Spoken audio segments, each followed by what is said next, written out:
how would you rate your defense tonight? You tell me, man. I know something about you. How would you rate my defense tonight? Be honest. There's no wrong answers. Be honest. I can accept that. Another day, another box score watching episode number 24. Kobe Bean Bryant number, baby. So we had some interesting games, and let's talk about them. First, we have the Nets looking like a good NBA team all of a sudden as they beat the Clippers 110-95. Since the Nets fired Steve Nash, they have the best defense in the league, they have the best net rating in the league, and they have been playing some great basketball, which is weird to see. Nick Claxton has essentially been what everyone wanted Ben Simmons to be. He's been great. He had 13 and 14. Royce O'Neal, even though he didn't shoot well from the field, he still made 3 of 6 on the 3-point line. He was good. KD has been KD. He's been balling out these last few games, 27, 6 and 3. And the most important development for the Nets is Seth Curry is back. He's getting his legs back under him after his injuries, and he had 22, 3 and 3 today. He shut the lights out in the fourth quarter, shut the Clippers right out of it, and it's great to see Seth back. Because, I'm a big Steph fan, so I root for Seth also. And it's great to see the Nets look fun, actually. They are really fun to watch. We'll see what happens when Kyrie comes back. Hopefully it's not how I imagine it will look like, but we'll see. We'll see. The Clippers. Well, Paul George had a bad game, and it happened, so there's that. Not much you can do, really, because everyone else was pretty solid, pretty alright, but Paul George just had one whole stinker game, and, well, what can you do then if your star player goes 5 of 21? It's rough to overcome that, so a rough loss for the Clippers. Next up, we have the Utah Jazz losing to the Washington Wizards, who are sneakily kinda good. Well, the defense was a letdown for the Jazz today. They didn't defend particularly well today. Lauri Markkanen 17 and 5, 8 of 14 shooting. He was still pretty solid, but it was just not enough today. Gave up way too much on defense and just didn't have enough offense to overcome it. They were, just rough around the edges today. It happens. They are 10 and 4 still. The Taylor Horton Tucker was really good off the bench in 16 minutes, so that's something really positive. Walker Kessler continues to be really solid in his minutes. The Jazz are intriguing still. Still a very intriguing team. I don't know what to think of them completely, but they are 100% good. The question is how good they actually are, and when it evens out. We'll see in like 30 games in, we'll see. I think at 30 games we'll have a real picture about the teams and like a real understanding. And well, the Wizards played a great game. Kristaps Porzingis 31 and 10. He was sensational today. Corey Kispert 18, 4 and 2. He was sensational. He didn't miss a shot. They continue to be really solid, especially considering they are missing Bradley Beal these games. They've been playing really good basketball. They started last season really good, so we don't know. I don't know. You can trust the Wizards, but they got some solid pieces. They got players playing good basketball.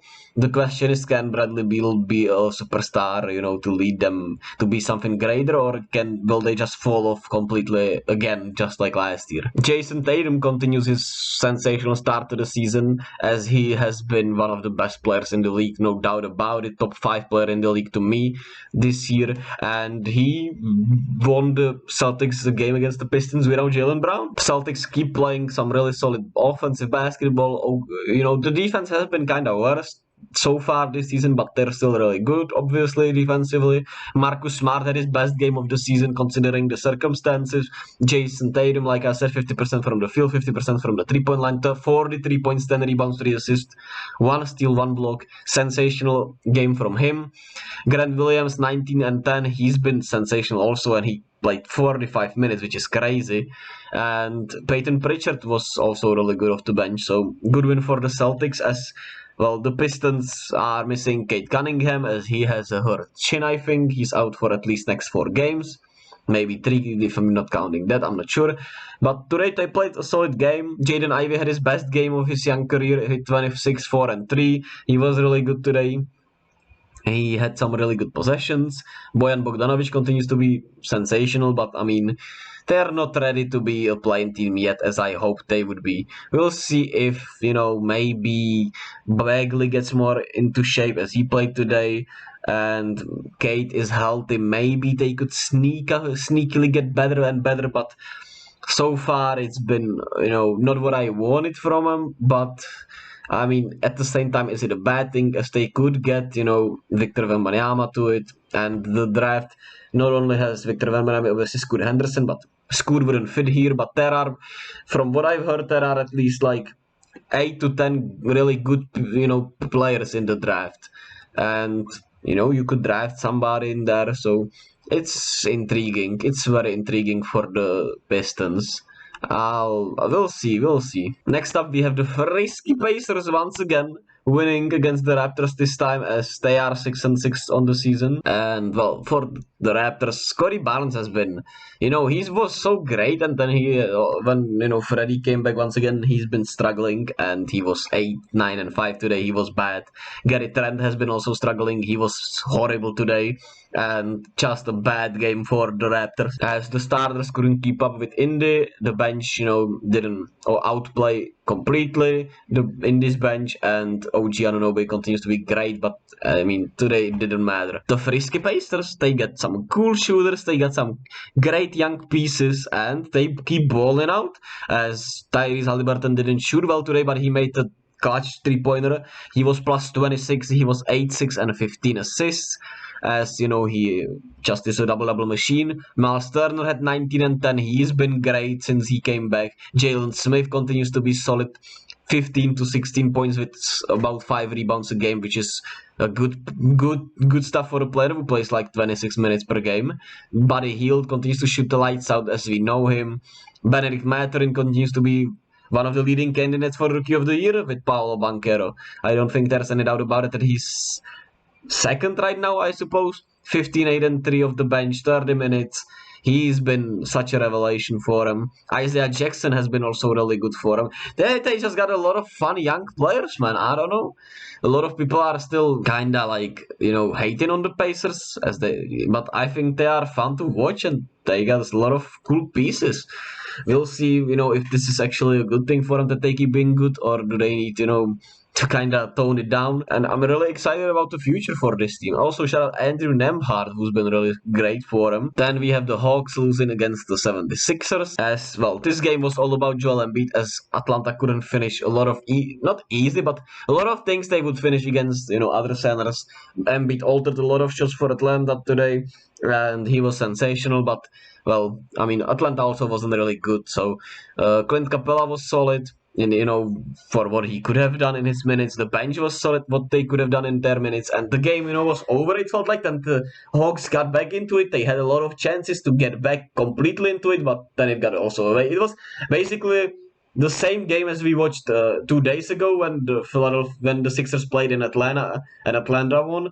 Except this time it happened the other way around. It was like I was having a deja vu, it felt like. Trae Young continues to shoot poorly. Something to worry about.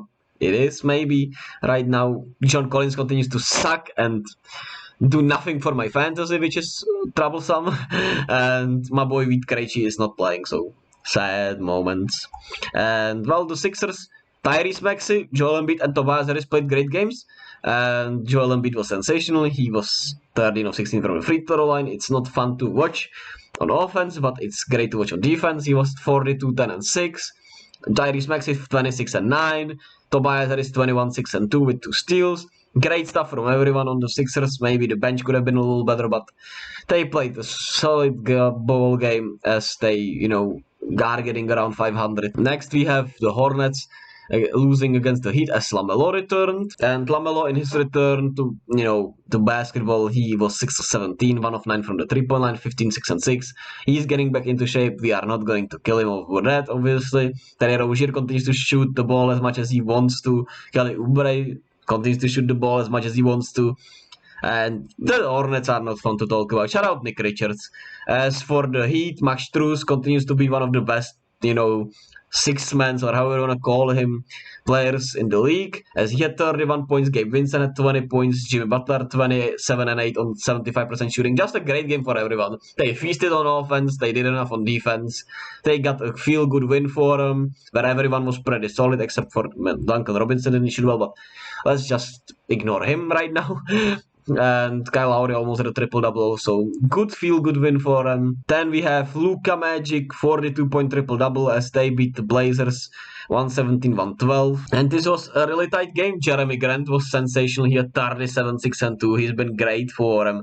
And Dame, 29 and 12. He wasn't great, efficient today, but he was solid. And Free Simons was solid, but the bench killed them today. The bench didn't do enough defensively to hold it down against the Mavs.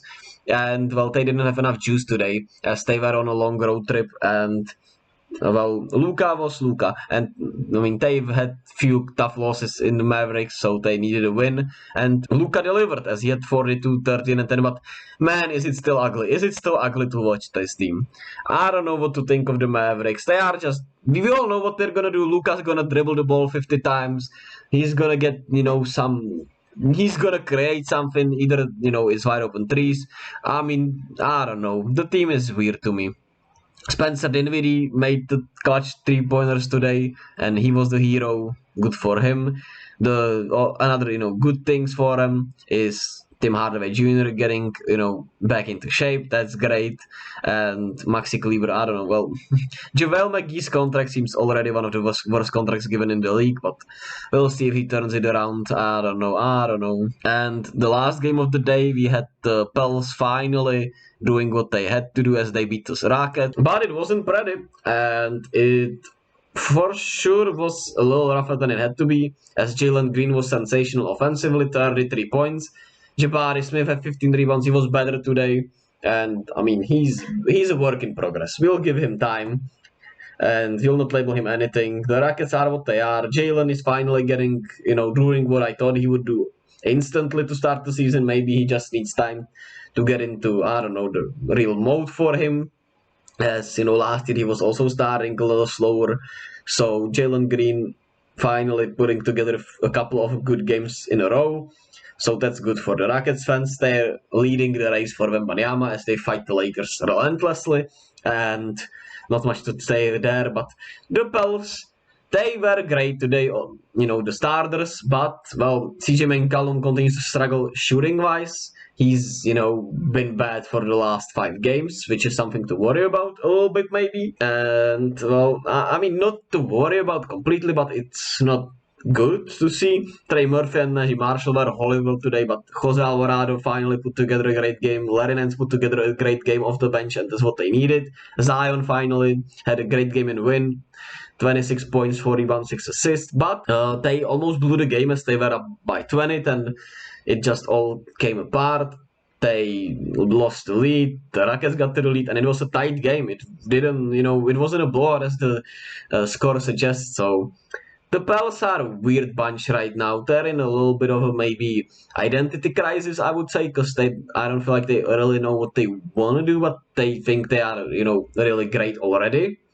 And hopefully they'll figure out what they are sooner rather than later, because, I mean, no better time than the present, right? Well, that does it for today's slate of game. What do we have today on the menu?